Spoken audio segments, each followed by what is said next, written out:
ఇక్కడ ఇందాక మన ఏటగారు చెప్పినట్టు ఇక్కడ తిన్నాం, ఇక్కడ పుట్టాం, ఇక్కడ పెరిగాం, ఇక్కడ అనుభవిస్తాం. Why don't you respect your country?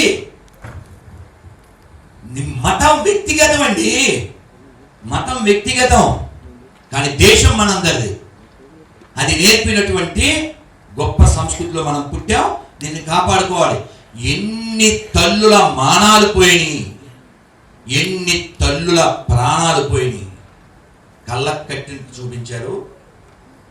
Really Narayana and Satyanarayana best team. ఇంకా ఇలాంటివి చాలా రావాలి. నమో నారాయణ.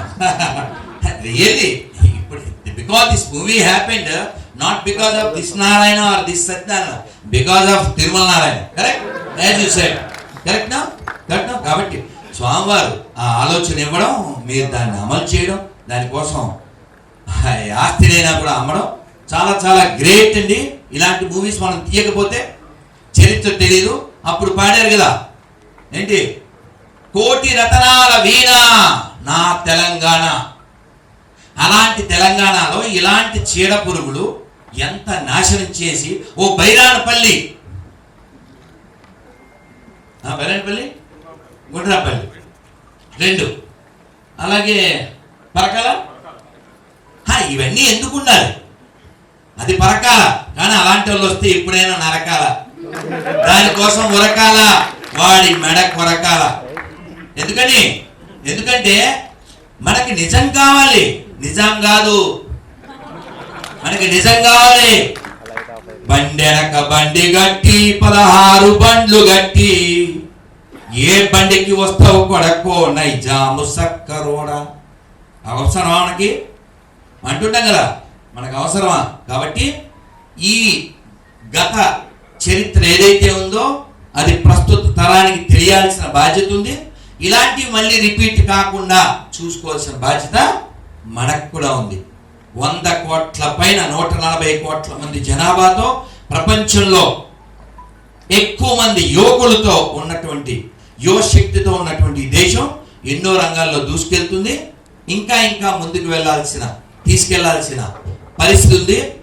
370 ఆర్టికల్ తీయక ముందు పాకిస్తాన్ జెండా ఎగిరేటువంటి కాశ్మీర్లో ఈ రోజున జనవరి 1 సెలబ్రేషను, ఆగస్టు 15, జనవరి 26, మొన్న శ్రీరామనవమి, శ్రీరామ అక్షతల యాత్ర, అన్ని అద్భుతంగా జరుగుతున్నాయి. ఎందుకు జరుగుతున్నాయి? మనం అంతా దృఢంగా ఉన్నాం కాబట్టి, మనం బలంగా ఉన్నాం కాబట్టి. ఉండే కొన్నాళ్ళు 50, 60, 70 తర్వాత బైబయ్యే కదా. కాబట్టి ఉండే కొన్నాళ్ళలో ఉండవలసినట్టుందాం, ఒక అల్లూరులా ఉందాం. నేను ఎప్పుడు సరదాగానే ఒక నిజం చెబుతూ ఉంటాను. మన వాళ్ళందరూ ఎట్లా ఆలోచిస్తున్నారంటే, అంటే ఇందాక మా ఏటగారు చెప్పినట్లు, మన గుడు నారాయణ రెడ్డి గారు చెప్పినట్లు, అప్పుడు చేసిన పోరాటం, అప్పుడున్న హార్డ్ మెంటాలిటీ ఇప్పుడు లేదు. ఇప్పుడు ఉండేవాళ్ళు ఓ 140లో 100 హైబ్రిడ్ బ్యాచ్ అన్నారు. నిజమా కదా? ఎందుకంటే అంతా సిజేరియన్ బ్యాచే, సీజనల్ బ్యాచ్ కాదు కదా, కత్తిరింపబడి వచ్చిన వాళ్ళు. వాడు అలా కట్ చేస్తూ ఉంటాడు అనుకోండి. అందుకే చాలా బాధాకర విషయం ఏంటంటే, హైదరాబాద్ చుట్టూ 450 పైన వృద్ధాశ్రమాలు ఉన్నాయి. ఎంత ఆశయముడండి, ఎంత సిగ్గుచేటండి. మాతృదేవో భవ, పితృదేవో భవ, ఆచార్య దేవో భవ, అతిథి దేవో భవ. ఇది చెప్పిన నేల ఇది. మనకి మదర్స్ డేలు, ఫాదర్స్ డేలు అదంతా ఎవరికి సంబంధించింది? చెబితే బాగుండదు కానీ చెప్పబోతే కూడా బాగుండదు. How is your childrens, how is my childrens, how is our childrens. ఇవాళ ఫిబ్రవరి 20 కదండి, నేను వివరిస్తానులే, మీకు ఎందుకు వివరించడం? మీకు వివరం తెలుసు, సవరం తెలుసు. మీకు నేను చెప్పాలనా? రేపు లేదు, ఎల్లుండి అండి ఫిబ్రవరి 14, ఎండింగ్ ఎప్పుడు? నవంబర్ 14, 9. ఈ లోపల పెయిన్ వాళ్ళకి అవుతుంది gain, because they don't have brain, they never shine. That time only they felt like a line, but they are in the other line. మీకు అర్థమైంది. నేను చెప్తే బాగుంటుంది, చెప్పవద్దు కూడా బాగుంటుంది. ఒక గైనకాలజిస్ట్ చాలా బాధపడుతూ లాంగ్ ఏగో చెప్పారు, మా దగ్గరికి చాలా మంది వస్తున్నారు, అందులో 12 years వాళ్ళ నుంచి 20+, 30+ వాళ్ళ దాకా. దేనికి?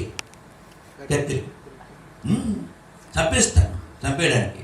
అందుకని it's nothing but a murder inside the womb. ఎందుకని? Because no control.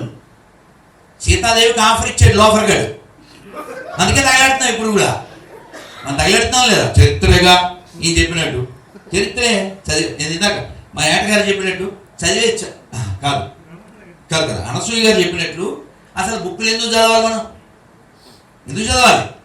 అక్కర్లేదు కదా. కాదు, కావాలి. ఎందుకంటే అది గతం, అలా మళ్ళీ రిపీట్ అవ్వకుండా.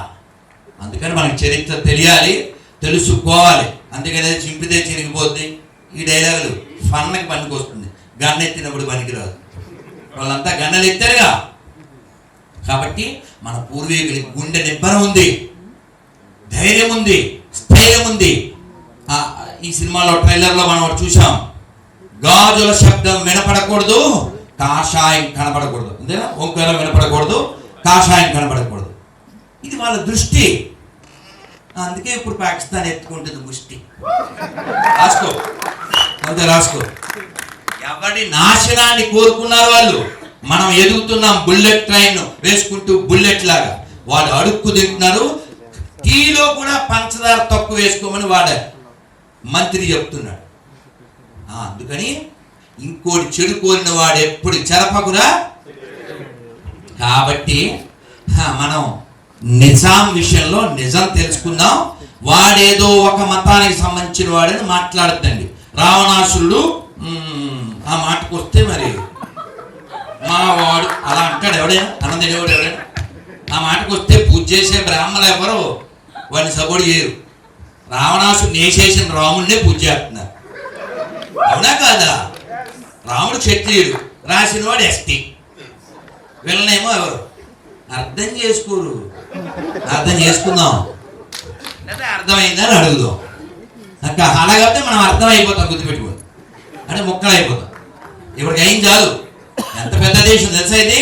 ఇప్పుడు మనం ఉన్న దేశం కాదు, దీంట్లో సగం పైన మనం కోల్పోయాం. టిబెట్ అంటే త్రివిష్టం అని పిలువబడేది, మయన్మార్ బ్రహ్మదేశం అని పిలువబడేది, శ్రీలంక, పాకిస్తాన్, బంగ్లాదేశ్, ఆఫ్ఘనిస్తాన్, గాంధార దేశం, ఇవన్నీ ఎక్కడివి? గాంధార దేశం అంటే ఎవరు? దుర్యోధనుడు వాళ్ళ అమ్మమ్మ గారు. ఇది ఇప్పుడు అంతా దుర్యోధనులే, అక్కడ అంతా దుర్యోధనులే. నో గాంధారి. గాంధార దేశం నుంచి ఆఫ్ఘనిస్తాన్, వాళ్ళ క్యాపిటల్ పేరే కాందహార్. వేర్ ఇట్ కమ్స్ కొంత గాంధార దేశం. సో కాబట్టి మీరు ఇన్ని మాటలు ఎందుకండి? ఎక్కడైనా తవ్వండి ప్రపంచంలో, ఎక్కడ తవ్వినా ఓ విష్ణుమూర్తి, ఓ గణపతి, ఓ లక్ష్మీదేవి, ఓ తైవాన్లో శివలింగం దొరికింది. ఎక్కడో దాని ఏమంటే అరబ్ కంట్రీలో ఓ సూర్య దేవాలయం బయటపడింది. జపాన్లో ఓ లక్ష్మీదేవి విగ్రహం దొరుకుతుంది. ఎందువల్ల?